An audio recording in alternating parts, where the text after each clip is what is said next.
Welcome to part 1 of 11 competition preparation tips. Me and Ash Morgan are going to go through some of the most important things to make sure you're ready for competition. And also, remember, if you're looking for some online coaching from a friendly face, my details are in the description. So today we're going to cover tips for preparing for a competition. So many of you out there contact me and they contact Ash asking, what should I do? I've got a tournament in a month's time. I've got a tournament in 3 weeks. What should I do? And indeed today I've been drawing up one of those schedules for one of my athletes. So I thought me and Ash would talk through it today. Hello, Ash. Hi, Mike. How are you doing? I think this will be a good one. Absolutely. So first of all, I'm going to start off with a slogan that was told to me a long time ago. And I'm going to start off by saying, practice what you compete. It almost rhymes, almost. Yeah. So basically what that means is if your competition is going to be at 50 meters at an 80 centimeter face, well, you should probably practice 50 meters at an 80 centimeter face. It sounds obvious, but I often come across it, particularly in the indoor season. Someone's competition is on a 3-spot 18 meter feeder, but most of their club nights, they're practicing on a single spot because that's what all the other club members shoot. So it's little things like this. Have you got anything to add, Ash? Yeah, definitely. So I think practicing what you compete, like you mentioned, I think the number of arrows per end, I think is an important one as well, from what you were saying at clubs. Sometimes you're forced to shoot like 3 arrows an end because of, whatever the timings and that kind of thing, but maybe competition 6 arrows an end. You get to competition and then you're just absolutely like dying on that 5th or the 6th arrow by the time you get to it. But it can also go the other way. I've had times where I've been so used to shooting 12 arrow ends, getting to a tournament where I'm only shooting 3 was also quite jarring because I felt like I was never getting into my rhythm because I realized my rhythm had just become 12 arrow ends. So it can work. Yeah, you can overdo it in either direction. Absolutely, yeah. So definitely being mindful of that. I think if there are there any other kind of examples of that? I think probably maybe lighting is only another example. Maybe a lot of people are coming up to the indoor season now.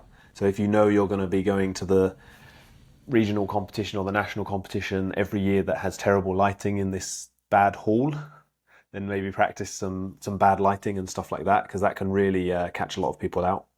Yeah, for me, I've had it more basic than that, where my team has always been training at night under floodlight. And I realized we hadn't shot under daylight for 2 months.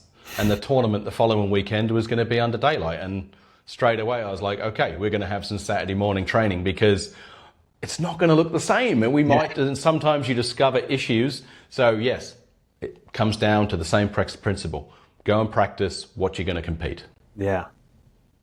And next I want to move on to, again, this might sound too simple, but practice scoring. People to me generally fall into 2 camps. I meet people who score all the time, and sometimes I just want them to please stop and just focus on your technique. But equally, I come across so many people who, they don't really score.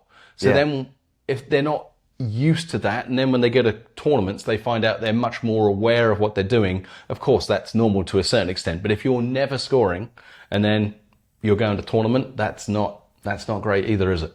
Yeah, and I'm completely with you on this. It's like people are just so far apart. It's like it's kind of like all or nothing.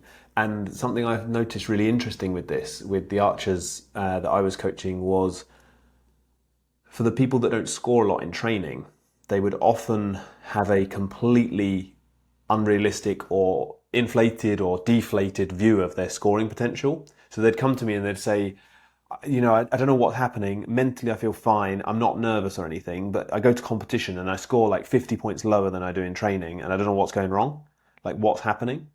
And I'd be like, okay, like, can you show me the scores that you were shooting in training? And then they'd show me like a score from like 2 months ago or 3 months ago, or like just 1 or 2. Okay. I'd be like, okay. So I was like, okay, I learned to kind of see this for what it was. And it's like, once we actually started for these archers, once we said, okay, let's do 3 scores a week for a couple of weeks and see where you are. Then actually when they did that, their average was exactly what they then shot in the competition. So this is good. This is actually a really good thing because it removed they thought they had a really poor mental game basically, because they were going to competition and massively underscoring. But actually, there was no problem with their mental game. It's just they needed to work on the technique, work on this training and all that kind of stuff. So it was actually kind of a bit liberating for them because they can now kind of focus on, oh, actually, I'm focused on the right things in competition. I'm delivering decent shots. I'm not like mentally like really kind of worried or anxious in competition.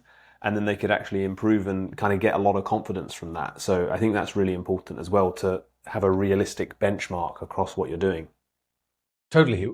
So much about mental preparation is just removing surprises and having a fair, accurate view of where you are. That's why it's not one of my things I'd written down, but I should have done, is it really be aware of what your normal score, where that will place you in the tournament.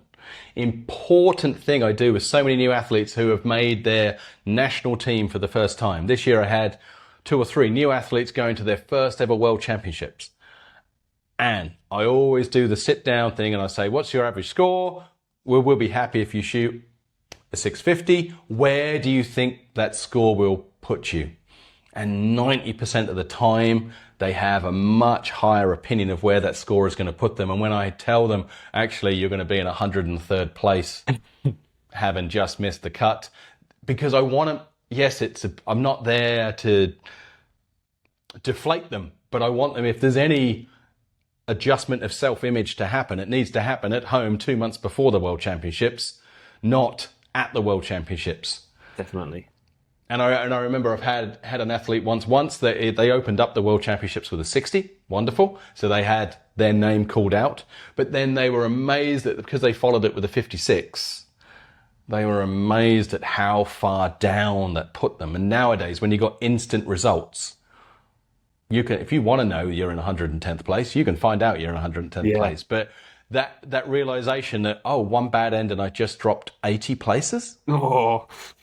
That's the type of thing that, having a good self-awareness of where your performance is going to deliver you at that tournament. So again, taking away the surprises from the competition.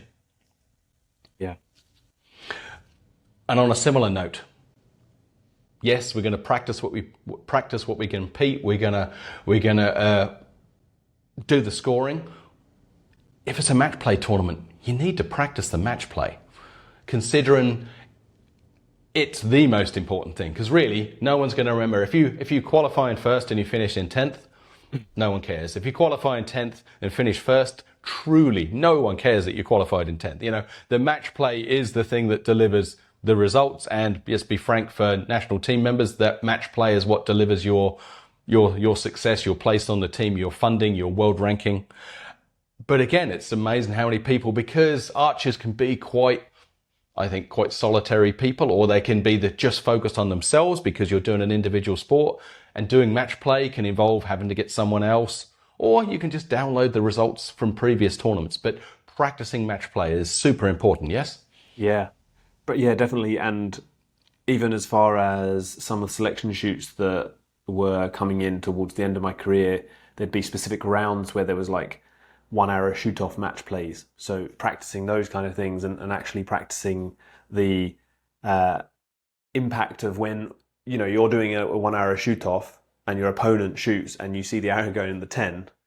I mean, there's still quite a lot of wriggle room. You can't see from the shooting line, like what kind of 10 that is. And, for top level archers, if you shoot a decent shot, there's like a 50% chance you're going to get a 10 as well. So being able to then refocus and do what you need to do to then shoot a good shot is really important. So I think the match play is super important, and I think having some sort of feedback from what your opponent's doing that you might not often get, I think that's the real difference, isn't it? So like, because especially for indoors, it's very, very obvious when you see your opponent's triple swap face and you see them like 10, 10, 10 or whatever they've got, 10, 10, 9. It's quite a different feeling than if you're shooting a qualification round and you're kind of just in your own zone. So I think that's really important, and finding out what kind of mental approach you want to take with that, I think is really valuable. I was always of the kind of approach of, I'm going to focus on my kind of game specifically, attempt to ignore what my opponent is doing most of the time and focus on that. Sometimes you can. Yeah. But I thought it was really interesting that a lot of archers kind of go for that approach, and they find that like, oh, it's a bit distracting if I'm focusing on my opponent, that kind of thing. But I saw an interview with Steve Weiler that I think he did for the Ramrods podcast, I think, or maybe it was another podcast. But he was saying that he's a bit different in that he actually kind of focuses on the opponent. And his mindset is he sees what the opponent's done and thinks, I'm going to do better than that. So he'll see them shoot a 9 and be like, right, this is my chance. I'm going to shoot a 10 now. So he kind You can use it as your motivator. You can. And I definitely think the beginning of my career, that was 90% of my focus and my drive. But I also know at the end of my career, it did catch up with me. I did find it distracting, and I did find it that I couldn't deal with the pressure as much as I could in the beginning. So I've sort of come at it from both ends. In both of those approaches I've used at different ends of my career. That's interesting. What one do you feel like you would do again?